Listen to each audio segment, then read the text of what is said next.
हाल ही में खुद पर ही एक एयर स्ट्राइक कर ली है। एयर स्ट्राइक तो अक्सर पाकिस्तान पर होती हैं, ये सुना जाता है, लेकिन आज पाकिस्तान की खुद पर ही एयर स्ट्राइक की चर्चा हम आपसे डिस्कस कर रहे हैं। पाकिस्तान में इस समय जिस तरह से सेना सरकार के साथ मिलकर के काम कर रही है, सेना का बिठाया हुआ एक पपेट प्रधानमंत्री है जो अक्सर दुनिया भर पर टिप्पणी करता है लेकिन खुद के मामले में चुप्पी साध लेता है, वैसा ही कुछ हुआ यहाँ की सेना के द्वारा अपने ही देश में सेना का विरोध कर रहे लोगों पर गोलियां चला दी गई और यह हरकत एक एयर स्ट्राइक के रूप में अंजाम आई, जिसके चलते हेडलाइन बनी कि पाकिस्तान के खैबर पख्तूनवा रीजन में एयर स्ट्राइक हुई और जिसमें लगभग 30 लोगों के मारे जाने की खबर बनती है। यहां पर आप तमाम प्रकार की खबरों में नंबर्स देख सकते हैं कि पाकिस्तान ने अपने ही लोगों पर एयर स्ट्राइक कर ली और इसकी तस्वीरें अन्य छोटे-छोटे माध्यमों से, सोशल मीडिया के माध्यम से आई। कोई भी पाकिस्तानी मेन स्ट्रीम मीडिया चलती सेना के कुछ कह नहीं पा रहा है, लेकिन हाँ, ये तस्वीरें जो बाहर से निकल कर आई, लोगों के सोशल मीडिया की वजह से आई।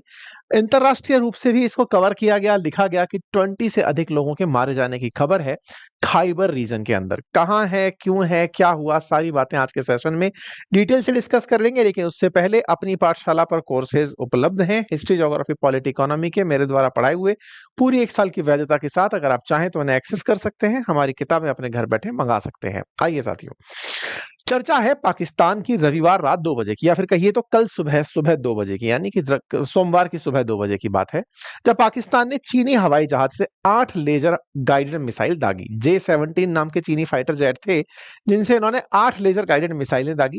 पख्तूनवा प्रांत के अंदर तिराहा घाटी के अंदर एक गांव पर इन्होंने यह हमला किया, जिस हमले में लगभग 30 लोगों के मारे जाने की खबर है, जिसमें महिलाएं और बच्चे भी शामिल हैं। पीटीआई के अनुसार अगर बात करें तो 24 लोगों के मारे जाने की बात की जा रही है। इसके वीडियो सोशल मीडिया पर आ रहे हैं, लेकिन चूंकि कोई भी मीडिया हाउस उपलब्ध नहीं है वहां पर, तो इन सोशल मीडिया पर तैर रही तस्वीरों की सत्यता प्रमाणित नहीं होती। लेकिन हाँ, एटलीस्ट आप इन तस्वीरों से यह अंदाजा लगा सकते हैं कि कुछ तो घातक हमले जैसी तस्वीरें हैं जो हुई हैं। कुछ मृत लोगों के शरीर दिखाई दे रहे हैं, न्यूज निकल कर आती है, वीडियोस बाहर निकल कर आते हैं, जिसमें पाकिस्तान के खिलाफ निकल कर के लोग बयान दे रहे हैं। खाइबर रीजन के अंदर लोग बता रहे हैं कि किस तरह से मिसाइलें हम पर चली, उनके मिसाइल के जो बचे हुए भाग हैं वो दिख रहे हैं, मृतों को ले जाते हुए लोग दिखाई दे रहे हैं, बड़ी संख्या में जनाजे चलते हुए दिखाई दे रहे हैं। चर्चा कहां की है और क्यों है, अब इस पर हम आते हैं। जब पाकिस्तान के मैप की हम चर्चा करते हैं तो पाकिस्तान भारत के साथ लगा हुआ, एक तरीके से कहा जाए तो उत्तर और पश्चिम में विस्तृत एक देश है। पाकिस्तान के बड़े राज्यों में क्षेत्रफल के हिसाब से जहां बलूचिस्तान सबसे बड़ा राज्य है, वहां पंजाब जनसंख्या और राजनीति में अपने महत्व के लिए बहुत मायने रखता है। पंजाब से उत्तर की तरफ, या कहिए तो भारत से सीमा साधते हुए एक राज्य है जिसका नाम है खैबर पख्तूनवा। ये जो खैबर पख्तूनवा राज्य है, इसकी सीमा अफगानिस्तान से भी साझा होती है। इसका टेरेन पहाड़ियों से बना है। यहाँ पर पहाड़ियों के चलते कुछ इस तरह के दृश्य दिखाई देते हैं। चर्चा है कि सेना के द्वारा बिना किसी जानकारी के हमला कर दिया गया, अर्थात यहाँ पर बिना ह्यूमैनिटेरियन कंसर्न लिए कि कोई व्यक्ति हताहत होगा या किसी को नुकसान पहुंचेगा, सेना ने हमला कर दिया। सवाल बड़ा बनता है कि साहब सेना ऐसे हमला क्यों कर दी इस क्षेत्र के अंदर।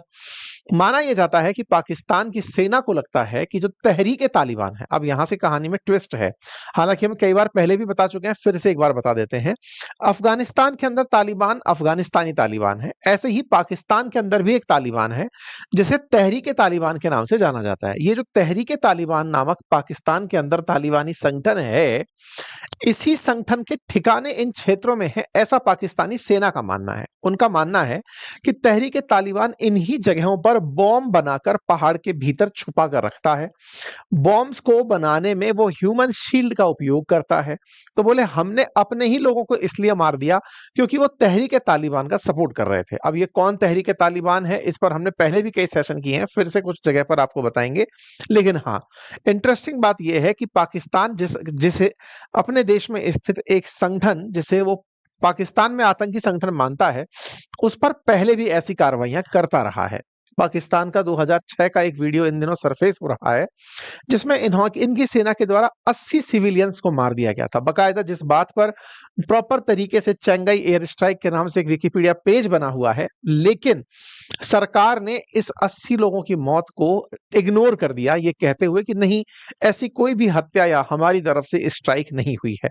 अर्थात पाकिस्तान के द्वारा अपने ही लोगों को मारने पर ये कहना कि किसी की भी मौत नहीं हुई है, यह दर्शाता है कि पाकिस्तान की सेना ना तो तब और ना ही अब अपने लोगों के लिए संवेदनशील है। पाकिस्तान में सेना के खिलाफ चाहे इमरान खान बोलें या वहां के लोग बोलें, सेना उन्हें खत्म करना चाहती है।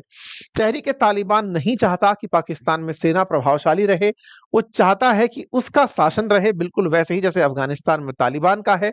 बस इसी के चलते सेना उन्हें टारगेट करती रहती है। आप सभी को याद होगा, तहरीक तालिबान अमेरिका के द्वारा प्रतिबंधित करवाया गया था पाकिस्तान की सरकार के प्रयासों के द्वारा।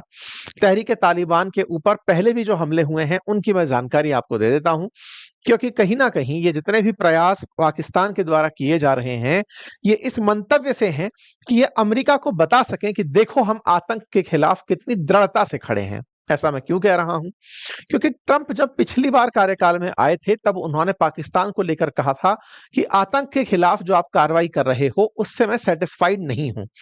ट्रंप ने जब पिछली बार ये लाइन बोली थी, तो इस बार जब पाकिस्तान के और इस बात को बोल करके ट्रंप ने पिछले कार्यकाल में पाकिस्तान की सहायता असिस्टेंस हटा लिया था, लेकिन जैसे ही इस बार ट्रंप सत्ता में आए, पाकिस्तान की सरकार इस बात से अवेयर थी कि ट्रंप के सामने अगर हमने कुछ एक्शन करके नहीं दिखाया तो वो इस बार अमेरिका के खिलाफ ज्यादा उबल सकते हैं। इसीलिए सबसे पहले पाकिस्तान ने उन्हें भेंट में एक आतंकी भेजा, जो कि अफगानिस्तान में अमेरिकी सेना पर हमला करने का जिम्मेदार व्यक्ति था। पाकिस्तान ने उसे गिरफ्तार करके पाकिस्तान की तरफ से अमेरिका को भेंट किया, ये कहते हुए कि सर आपका मोस्ट वांटेड हम आपको समर्पित कर रहे हैं।